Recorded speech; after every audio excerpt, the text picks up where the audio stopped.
Não importa quantos soldados e equipamentos seu exército perca, o presidente russo Vladimir Putin não interromperá seus ataques. Zaporíjia é um de seus maiores alvos, e tem sido desde o verão. A Rússia não conseguiu conquistar o terreno que Putin desejava durante um massivo ataque de verão, o que significa que Putin agora tem até o final do outono para lançar grandes ofensivas. E em 20 de outubro foi exatamente isso que ele fez. Mirando uma pequena vila nos arredores de Zaporíjia, a Rússia desencadeou um enorme ataque mecanizado projetado para esmagar as defesas da Ucrânia. Não funcionou. O massivo ataque de Putin em Zaporíjia explodiu em caos, deixando a Rússia lidando com mais uma derrota inesperada. Em 21 de outubro, o Kiev Post relatou que a Rússia havia tentado lançar um grande ataque contra a vila de Mala-Tokmatka apenas um dia antes. Esse relatório veio diretamente de oficiais militares ucranianos, que também disseram que a Ucrânia fez o que tem feito com tantos dos ataques mecanizados da Rússia nos últimos meses: parou-os imediatamente. A Rússia claramente estava se preparando para tomar Mala-Tokmatka há algum tempo. Seu ataque foi bem organizado e, se a Ucrânia não estivesse preparada, poderia ter sido suficiente para tomar a vila. O ataque russo veio em várias ondas, a maioria das quais parecia pertencer ao 71º Regimento de Fuzileiros Motorizados da Rússia. As tropas avançaram a partir das vilas de Verbove e Novoprokopivka, segundo o Kiev Post. Isso sugere que a Rússia estava tentando combinar seus ataques em ondas com uma abordagem a partir de duas direções, talvez esperando completar um movimento de pinça contra a Ucrânia. Qualquer que tenha sido, o ataque não funcionou. Cada uma das ondas russas consistia de 5 a 8 veículos blindados, acrescenta o Kiev Post. Isso é uma volta ao padrão para a Rússia. Durante o verão, ela havia mudado para táticas de assalto que dependiam mais de pequenos grupos de infiltradores do que de ataques mecanizados usando veículos blindados. Essa mudança na direção tática foi relatada pela RBC Ucrânia em julho. Frequentemente, os grupos russos eram tão pequenos quanto 3 ou 4 soldados, que tinham a tarefa de avançar e penetrar nas posições ucranianas sem serem notados. Unidades mecanizadas eram grandes demais, a teoria parecia ser. Veículos blindados são alvos grandes para os drones e artilharia da Ucrânia. O Kiev Post continua, observando que a Rússia acabou implantando um total aproximado de 26 unidades mecanizadas, incluindo veículos de combate de infantaria e veículos blindados de combate, que incluíam seu Tigre. Também conhecido como Tigre-M, este veículo pode transportar até 10 soldados e está armado com um lançador de granadas e uma metralhadora leve, relata o Army Recognition. Ele pode atingir uma velocidade máxima entre 77 e 87 milhas por hora, dependendo do modelo específico, e tem um impressionante alcance de 621 milhas. Todas essas especificações sólidas que deveriam torná-lo uma boa escolha para conduzir um ataque a uma vila, mas essas especificações não foram suficientes para salvar o Tigre, ou os outros veículos blindados da Rússia, das defesas da Ucrânia. Com base nos números compartilhados pelo Kiev Post, podemos assumir que a Rússia lançou entre 3 e 5 ondas, com base na aproximação de 5 a 8 veículos por onda.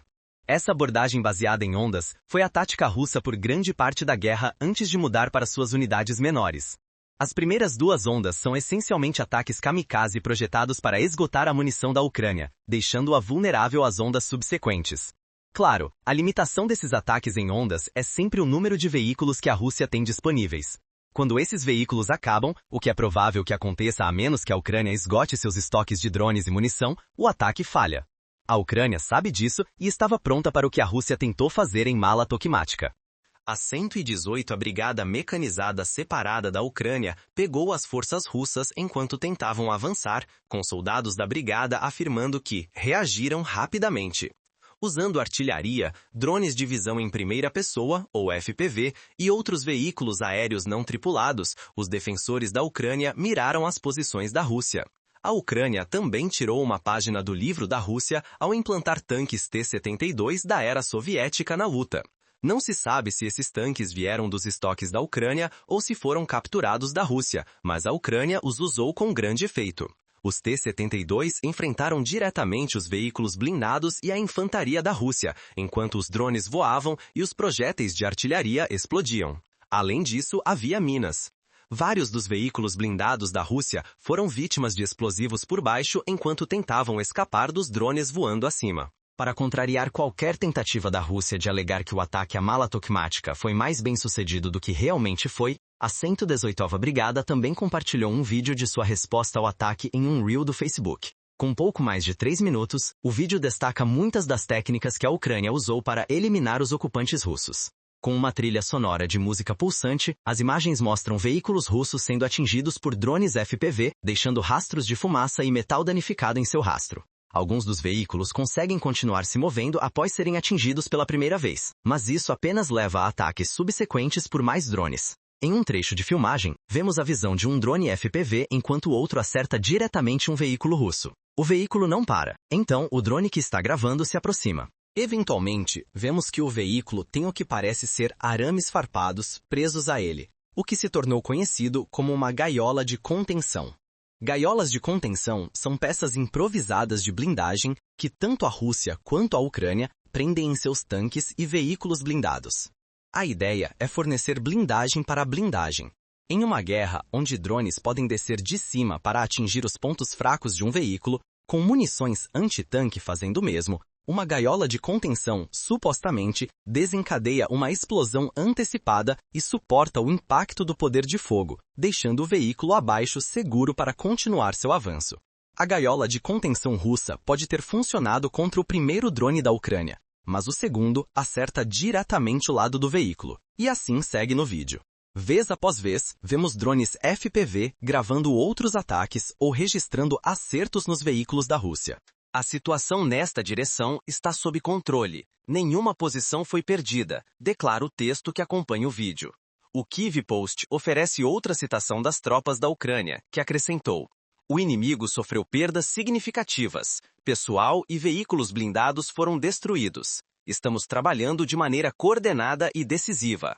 O ataque da Rússia acabou não sendo um ataque de fato. Foi um massacre de máquinas de metal que a Rússia ainda parece incapaz de proteger contra os drones e outras armas da Ucrânia.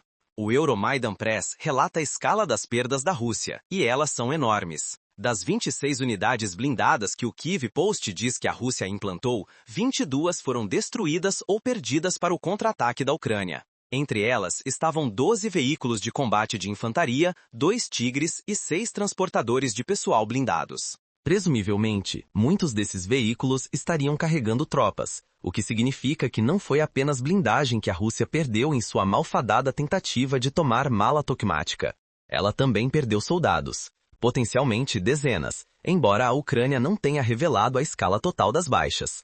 Essa última vitória ucraniana vem em um momento crucial por várias razões, não menos importante porque a Rússia lançou uma nova ofensiva em Zaporíjia, após o fracasso total de sua ofensiva de verão. Essa ofensiva começou no final do verão. Em 18 de agosto, o comandante-em-chefe das Forças Armadas da Ucrânia, Oleksandr Syrskyi, relatou que a Rússia desviou tropas que antes operavam na região de Sumy para Zaporíjia. Isso por si só foi uma admissão de fracasso no verão. A Rússia vinha lançando ataques em Sumy desde maio, com a intenção de criar uma zona tampão destinada a proteger suas regiões de fronteira vulneráveis. A ofensiva de Sumy falhou, e parece que a Rússia desviou muitos dos sobreviventes ou reservas que tinha naquela região para outra área da Ucrânia onde achava que poderia ter mais sorte. Esse reagrupamento foi confirmado alguns dias depois, mas a ofensiva de verão da Rússia em Zaporíjia ainda falhou. Ainda assim, a implantação de tropas significava que a Rússia estava preparada para lançar mais ataques no outono, que é precisamente o que vimos em 20 de outubro. Em setembro, Syrskyi relatava que a Rússia tinha uma vantagem de 3 vezes em mão de obra e equipamentos na maioria das regiões de Zaporíjia. Essa vantagem se estende a entre 4 e 6 vezes o número de soldados e equipamentos que a Ucrânia pode implantar em algumas áreas, acrescentou Syrskyi. Essa é a estratégia da Rússia em poucas palavras. E vimos o que essa vantagem numérica pode significar no ataque à Mala Tokmática. A Rússia pode se dar ao luxo de implantar e perder tantas unidades mecanizadas porque tem outras que pode enviar em ondas futuras. Pelo menos elas têm agora. Em Zaporíjia, muito dependerá dos estoques de drones e munição da Ucrânia. A blindagem da Rússia é vulnerável. A questão é se ela é tão numerosa que a Rússia será capaz de superar essa vulnerabilidade apenas com números. Por enquanto, a defesa está resistindo. No final do verão, a Rússia planejou várias ofensivas em grande escala em Zaporíjia. No entanto, a Ucrânia conseguiu impedir essas ofensivas antes que começassem, relata o Kyiv Post. A Rússia decidiu desviar tropas, incluindo unidades de elite de fuzileiros navais, para Donetsk, provavelmente na tentativa de avançar para Pokrovsk. Os ataques a Zaporízhia diminuíram, embora ainda fossem numerosos. Na verdade, o mês em que o exército russo fez esforços máximos para romper, se tornou um mês de ganhos territoriais relativamente pequenos, disse Syrskyi em agosto. Talvez as ofensivas que a Rússia está lançando no outono sejam os ataques que deveria ter lançado no verão. A Ucrânia ainda está defendendo, e, como 20 de outubro provou, ela tem mais do que habilidade e poder de fogo suficientes para destruir a blindagem da Rússia antes que ela possa causar qualquer impacto real nas defesas da Ucrânia. Ainda assim, a blindagem não é a única coisa com que a Ucrânia precisa se preocupar em Zaporíjia. Drones também estão causando grandes problemas em Zaporíjia. Em 22 de outubro, apenas alguns dias após a Rússia lançar seu ataque mecanizado fracassado em Mala Tokmachaka, mais uma horda de drones de longo alcance da Rússia foi lançada contra Zaporíjia. O Ukrinform foi um dos primeiros meios de comunicação a relatar o ataque, observando que 5 pessoas haviam sido feridas durante o ataque da Rússia. A Rússia não discrimina quando se trata das idades dos civis ucranianos que ela ataca. O mais jovem tinha 21 anos e o mais velho, 62. Ferimentos por estilhaços de intoxicação por monóxido de carbono estavam entre os ferimentos iniciais relatados. Dizemos iniciais porque o verdadeiro número de feridos acabou sendo muito pior. Algumas horas após o relatório do Ukrinform, o Pravda emitiu um acompanhamento afirmando que o número de feridos em Zaporízhia havia subido para 15. Até o último relatório, 3 crianças foram adicionadas à lista de vítimas dos drones de longo alcance da Rússia. 2 dessas crianças são bebês, um com 7 meses e o outro com 6 meses. O outro é um menino de 13 anos. Mencionamos anteriormente que o ataque mecanizado à Mala Tokmática demonstra a Rússia revertendo para táticas que usava constantemente antes do verão. Com esses ataques de drones, a Rússia continua a fazer algo que fez desde o momento em que a guerra na Ucrânia começou: aterrorizar os civis da Ucrânia. A Action on Armed Violence fornece os números até 17 de outubro. Ela relata que houve 10.309 incidentes afetando civis da Ucrânia, levando a 42.569 baixas. Dessas baixas, 33.372 civis foram feridos e 9.297 morreram como resultado de seus ferimentos. Armas lançadas pelo ar, como os drones que a Rússia usou para atacar Zaporízhia em 21 de outubro e até 22 de outubro, foram responsáveis por 29% de todas as mortes de civis registradas desde que Putin lançou sua invasão à Ucrânia. Zaporízhia também é uma das 5 regiões mais afetadas quando se trata de ataques da Rússia contra civis, tendo registrado 2.917 baixas até 17 de outubro. Esse ataque de drones mais recente eleva esse número em 15, e também nos mostra que a Rússia está ficando desesperada em Zaporízhia. Ela agora está combinando ataques mecanizados que sabe que provavelmente falharão, custando equipamentos valiosos e soldados no processo, com uma campanha concertada de terror contra os civis da região. A Rússia está ficando desesperada, e o que estamos vendo agora são suas tentativas de compensar o fracasso total que foi a ofensiva de verão do país contra a Ucrânia. Já tocamos nesse fracasso, mas não destacamos o quão massivo foi esse fracasso ou quanto dano ele causou à Rússia. Em 2 de setembro, o The Atlantic Council publicou um artigo que resumiu o impacto que a ofensiva de verão fracassada teve na Rússia. Ele declara que esse único fracasso destrói o mito da vitória russa inevitável. E isso vai doer em Putin. A ideia da ofensiva de verão, em Zaporízhia e em outros lugares, era que a Rússia desencadeasse uma força tão avassaladora que a Ucrânia não seria capaz de detê-la. A Rússia avançaria rapidamente, conquistando grandes quantidades de território. E quando tudo terminasse, Putin poderia entrar em negociações de paz com mais influência do que teve em qualquer momento durante a guerra na Ucrânia. Olhe quanto território tomamos durante o verão, Putin poderia ter dito. Ceda esse território à Rússia ou tomaremos o resto da Ucrânia. O próprio Putin estava tão confiante na ofensiva de verão que afirmou que há razões para acreditar que podemos acabar com a Ucrânia em março. O resultado da ofensiva não foi o que Putin tinha em mente, como observa o The Atlantic Council. O exército russo não conseguiu garantir avanços na linha de frente ou capturar uma única grande cidade, com os avanços russos gerais durante os 3 meses de verão limitados a cerca de 0,3% do território ucraniano. Crucialmente, objetivos estratégicos importantes como Pokrovsk no leste da Ucrânia permanecem nas mãos da Ucrânia, relatou em setembro. não mudou muito à medida que nos aproximamos do final de outubro. Qualquer esperança que Putin tivesse de usar os ganhos de verão da Rússia como alavanca para obter a paz que ele queria, evaporou no ar. Até o final do verão, Putin tinha impressionantes 210 mil baixas em suas mãos para todo o ano de 2025, e muito pouco para mostrar por isso. Você pode aprender mais sobre o quão devastadora essa ofensiva acabou sendo para a Rússia em nosso vídeo cobrindo a escala total das perdas da Rússia em 2025. Tudo isso nos traz de volta a mala tokmática e os renovados ataques de drones em Zaporísia. O que a Ucrânia está enfrentando agora é uma Rússia que está além do desespero. Tendo falhado em alcançar seus objetivos de verão, o país agora está jogando tudo o que lhe resta na Ucrânia antes que o frio do inverno torne os avanços terrestres sérios muito mais difíceis. A blindagem que a Rússia desencadeou na direção de Mala Tokmáchka provavelmente teria sido blindagem que a Rússia queria manter, talvez pronta para ataques futuros uma vez que o inverno passasse. Em vez disso, grande parte dela agora está queimada nos campos e estradas ao redor de uma pequena vila que a Rússia não conseguiu tomar. Quanto aos drones, isso é tudo o que a Rússia realmente tem para causar algum dano sério em Zaporíjia. Incapaz de ganhar o terreno que deseja, a Rússia está se apoiando ainda mais em suas táticas de terror. Isso é de acordo com o The New Voice Ukraine, que disse em setembro que a Rússia está focando em melhorar sua posição tática, em vez de fazer ganhos sérios em Zaporíjia durante o outono.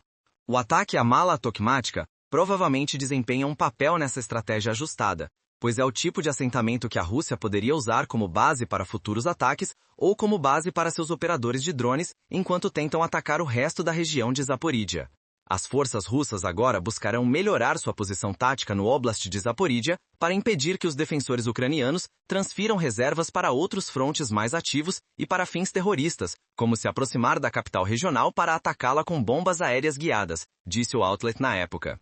Essas táticas de terror supostamente dão a impressão de que a Rússia está ganhando, relatou o The Moscow Times em 21 de outubro. Putin ainda está pressionando para que a Ucrânia ceda território, mesmo enquanto suas forças não conseguem capturar esse território. O líder da Rússia está tão desconectado da realidade do que está acontecendo no terreno, diz o The Moscow Times, que ele até afirmou que as forças ucranianas estavam recuando em toda a linha de contato em 7 de outubro. Isso não está acontecendo.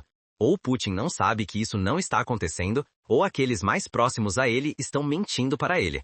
Isso oferece ainda mais contexto para o ataque à Mala Tokmáchka. A Rússia pode ter jogado tanta blindagem na vila porque está tentando transformar as ilusões de Putin em realidade antes que Putin descubra que o que ele diz não corresponde à situação no terreno. Agora, o The Moscow Times diz, a Rússia está concentrando suas unidades militares em Zaporíjia e Donetsk para o que Putin acredita que será um ataque final ao Donbas. Avançar em Zaporíjia permitirá que a Rússia envie tropas através da fronteira para o Donbas, e é por isso que Putin está mirando a região. O problema da Rússia é que sua taxa atual de avanço sugere que esse chamado ataque final pode exigir anos de luta antes que o Donbas finalmente caia.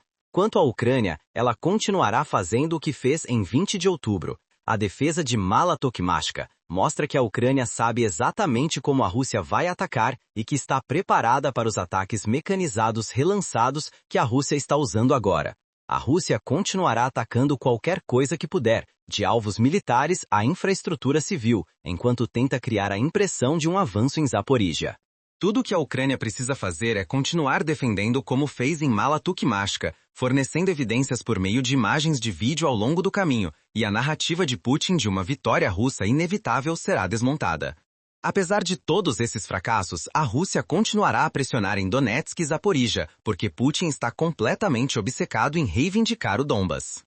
Em nosso vídeo, revelamos as verdadeiras razões pelas quais Putin está tão determinado a reivindicar esta região da Ucrânia, e o que sua obsessão significou para a Rússia e seu exército. Confira o vídeo para saber mais e lembre